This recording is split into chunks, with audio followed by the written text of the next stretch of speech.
Hello everyone. SSC सीएसएसएल 2021 का notification release हो चुका है। एसएससी की तरफ से अभी अभी रिलीज़ कर दिया गया है। तो इसमें इम्पोर्टेंट डेट्स देखेंगे, एज लिमिट देखेंगे, एलिजिबिलिटी देखेंगे, फ़ोटो आपको कैसा लगाना है, फ़ोटो डेट वाला लगेगा या बिना डेट का, और एग्ज़ाम डेट क्या रहने वाली है। ठीक है, आपका फॉर्म है, अगर उसमें कोई गलती आ जाती है तो उसमें करेक्शन कर सकते हैं या नहीं कर सकते हैं तो क्या फीसेज लगेंगी, सारी डिटेल्स इस वीडियो में देखने वाले हैं।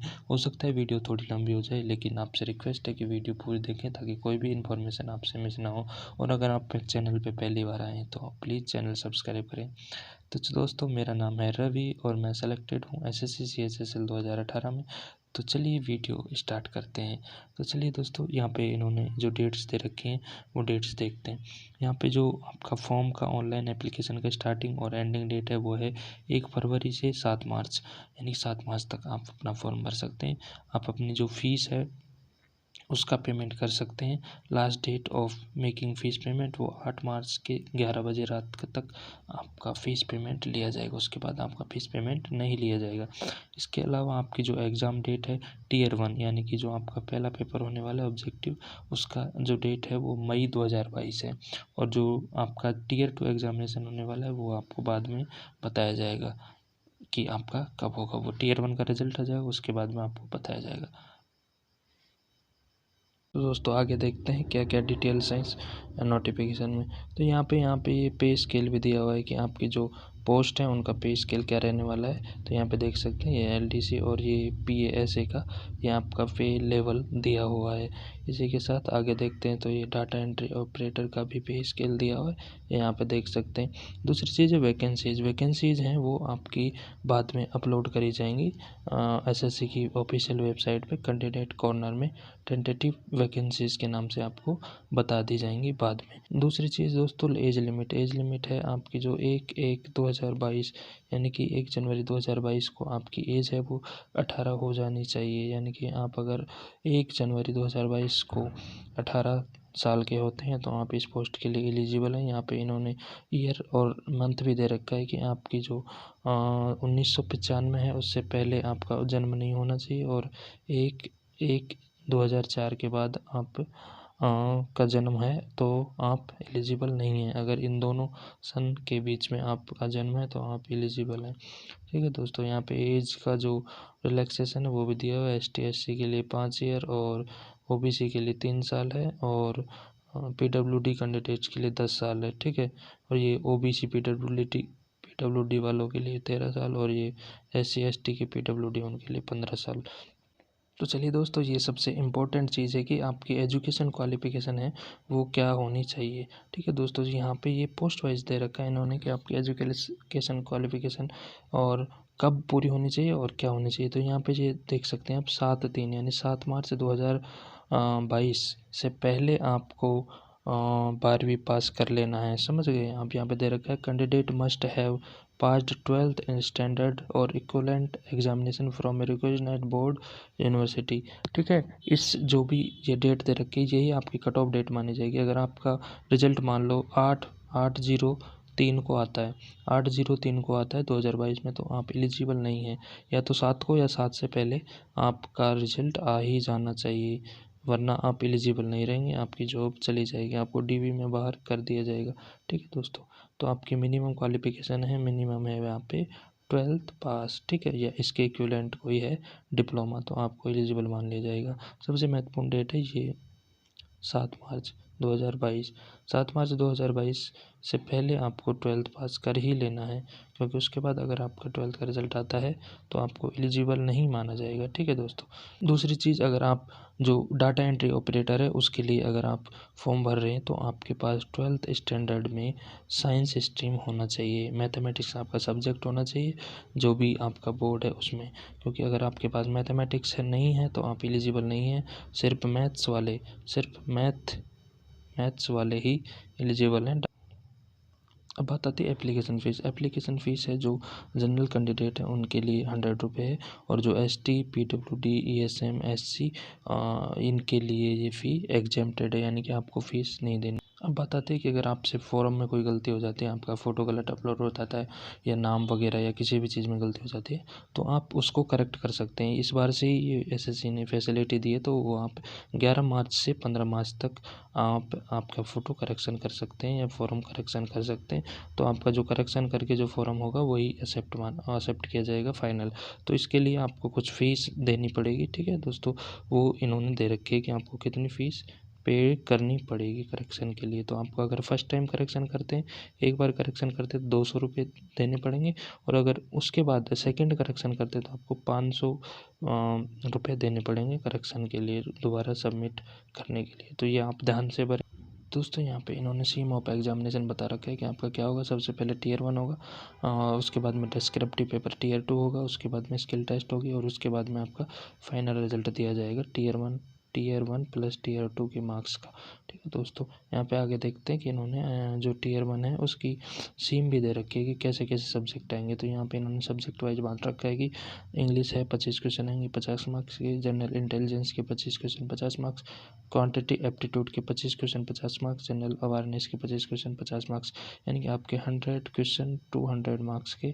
और आपको टाइम अलाउड किया जाएगा ओनली 60 मिनट। और अगर कोई कैंडिडेट है जिसने स्क्रैप वगैरह ले रखी है, जैसे पीडब्ल्यूडी वगैरह, या जो उनको एक्स्ट्रा टाइम 20 मिनट का लेगा, तो उनको 20 मिनट एक्स्ट्रा देकर 80 मिनट का पेपर होगा। ठीक है दोस्तों, जो आपका टीयर 1 होगा उसमें नेगेटिव मार्किंग होगी। अगर आप किसी भी क्वेश्चन को गलत करते हैं तो आपके 0.05 यानी कि आधा नंबर काट लिया जाएगा।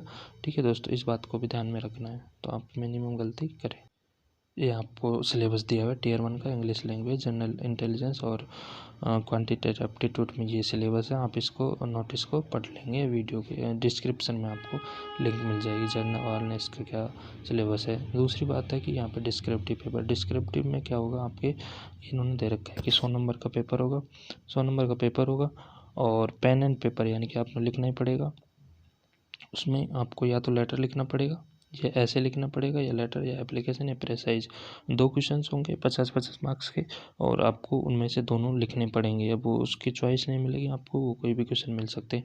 और मिनिमम क्वालिफिकेशन मार्क्स हैं आपको 33%, यानी कि 100 में से अगर आपके 33 नंबर नहीं आते हैं तो आपको डिसक्वालीफाई माना जाएगा।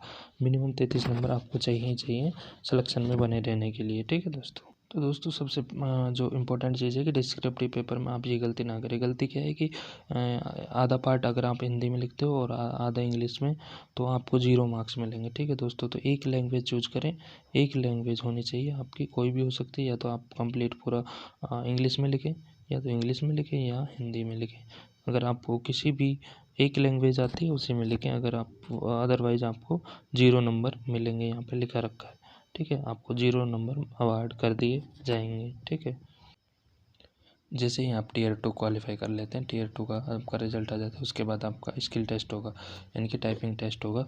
ये क्वालिफाइंग इन नेचर है। ठीक है, तो इसको क्वालिफाइंग है, इसको क्वालिफाई करना ज़रूरी है, इसके मार्क्स आपके नहीं जुड़ेंगे। ठीक है दोस्तों, यहाँ पे जैसे डाटा एंट्री ऑपरेटर है, इसके लिए स्किल टेस्ट होगा, उसमें आपको 8000 यानी कि 8000 की डिप्रेशन 1 घंटे में इस स्पीड पे आपको की डिप्रेशन वहाँ पे टाइप करने पड़ेंगे। उसके बाद में आपके एरर्स देखे जाएंगे। ठीक है दोस्तों, स्किल टेस्ट का जो रिजल्ट है वो एरर के हिसाब से आएगा। अब एरर के हिसाब से कैसे आएगा वो मैं आपको समझाता हूँ। जैसे जैसे आपने 100 वर्ड टाइप किए, ठीक है, आपने 100 वर्ड टाइप किए या 100 की स्ट्रोक, यानी कि एक बार बटन दबाया ना, उसको 1 की स्ट्रोक बोलते हैं।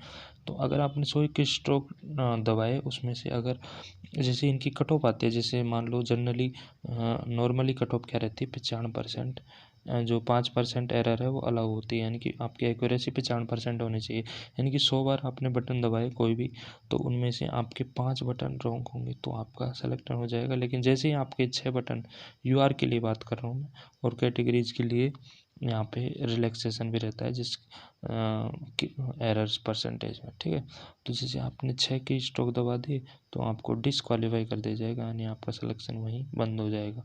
तो ये सबसे इम्पोर्टेंट चीज़ है, तो आप टाइपिंग की भी प्रैक्टिस करते रहें। अब बात आती है कि आपकी टाइपिंग जो स्पीड है वो क्या होनी चाहिए। तो यहाँ पे दे रखा है कि इंग्लिश मीडियम वाले जो स्टूडेंट है जिन्होंने आपका टाइपिंग मीडियम इंग्लिश चूज किया है, उनकी 35 स्पीड होनी चाहिए, यानी कि एक मिनट में 35 वर्ड आपको टाइप करने हैं। ठीक है। और जो हिंदी चूज कर रहे हैं उनको 30 वर्ड पर मिनट, यानी कि इंग्लिश वालों के लिए तो 35 वर्ड पर मिनट, और जो हिंदी जो चूज कर रहे हैं लैंग्वेज टाइपिंग के, उनके लिए 30 वर्ड पर मिनट के हिसाब से आपकी स्पीड होनी चाहिए। 10 मिनट का आपका जो टेस्ट होगा टाइपिंग का वो 10 मिनट का होगा। वहाँ पे आपको 10 मिनट दी जाएंगी, और 10 मिनट में आपको जो भी टेक्स्ट या पैसेज दिया जाएगा कंप्यूटर पे, उसको आपको टाइप करना होगा। ठीक है दोस्तों।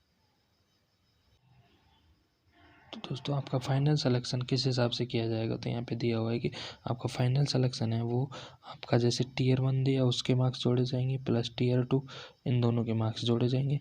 इसके अलावा आपको जो टाइपिंग वाला है उसमें आपको क्वालिफाई होना ज़रूरी है। उसके बाद आपका डीवी किया जाएगा, डॉक्यूमेंट वेरिफिकेशन। अगर आपका डीवी भी सक्सेसफुली हो जाता है तो आपको आपके नंबरों के हिसाब से आपका फाइनल सिलेक्शन हो जाएगा। आपकी जो पोस्ट अलोकेट कर दी जाएंगी, जो डीवी में आपसे पोस्ट प्रेफरेंस ली गई है उन्हीं के हिसाब से आपका फाइनल सिलेक्शन कर दिया जाएगा। अब बात आती है आपके फ़ोटोग्राफ्स और सिग्नेचर की। तो यहाँ पे इन्होंने स्पष्ट दिया हुआ है कि आपका फ़ोटोग्राफ 3 मंथ से पुराना नहीं होना चाहिए, जैसे यहाँ पे देख सकते हैं not more than 3 month old. उसके बाद में 20 KB से 50 KB का आपका फ़ोटो होना चाहिए। और application with blurred photograph will be rejected. अगर आपका फ़ोटो ब्लर है तो आपका फॉर्म है वो रिजेक्ट कर दिया जाएगा। तो दोस्तों यहाँ पे डेट का कुछ भी नहीं दिया है, तो आपको डेट नहीं डालनी है। ठीक है। तो अगर आप डेट डाल भी देते हैं तो भी कोई दिक्कत नहीं है, और अगर नहीं डालते हैं तो भी आपका फ़ोटो रिजेक्ट नहीं होगा, लेकिन आप फ़ोटो प्लीज़ नया ही अपलोड करें। ठीक है दोस्तों। ऐसे ही आपका सिग्नेचर है, सिग्नेचर भी आप लेटेस्ट ही अपलोड करें 10 KB से 20 KB के बीच में, तो आपका बेटर रहेगा। ठीक है दोस्तों। और इन्होंने जो फ़ोटोग्राफ की जो स्पेसिमन कॉपी दी हुई है कि ऐसी फ़ोटोग्राफ एक्सेप्टेबल है, वो भी चलिए देखते हैं। तो चलिए दोस्तों, जैसे ये इन्होंने फ़ोटोज़ दी हुई हैं कि ये फ़ोटो एक्सेप्टेबल है और ये फ़ोटो एक्सेप्टेबल नहीं है।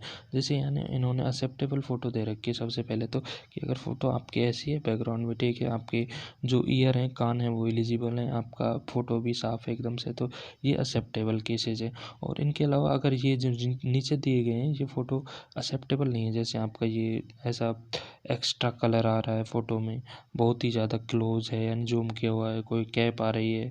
ठीक है दोस्तों। ऐसे ब्लर है एकदम से। ठीक है।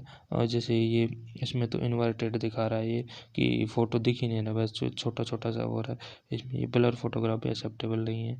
इसी प्रकार से यहाँ पे देख सकते हैं आपकी ये उल्टा फ़ोटो हो गया, ये बहुत ही ज़्यादा डार्क हो गया, तो ये जो उन्होंने चश्मे लगा रखे हैं इस भाई साहब ने, तो ये फ़ोटो एक्सेप्टेबल नहीं है, इनका फॉर्म हो जाएगा रिजेक्ट। तो आप फ़ोटोग्राफ प्लीज़ ध्यान से अपलोड करें फ़ोटो में। ठीक है। ये फ़ोटो भी एक्सेप्टेबल नहीं है, जैसे बहुत ही छोटा लगा दिया, ये भाई साहब ने शायद रात में फ़ोटो लिए, तो ये भी नहीं है। और ये टेढ़े देख रहे हैं तो इनका भी फ़ोटो एक्सेप्टेबल नहीं है। अगर आपको फॉर्म भरना नहीं आता है या किसी भी प्रकार की क्वेरी है तो आप मुझे बता सकते हैं, मैं आपको एक फॉर्म ऑनलाइन भर के भी बता सकता हूँ।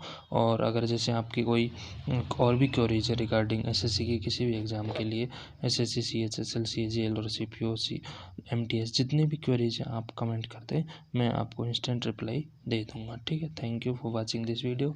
और आप इस वीडियो को अपने दोस्तों के साथ शेयर कर सकते हैं। वीडियो अच्छी लगे तो आप लाइक कर सकते हैं और चैनल को सब्सक्राइब कर सकते हैं। Thank you for watching this video.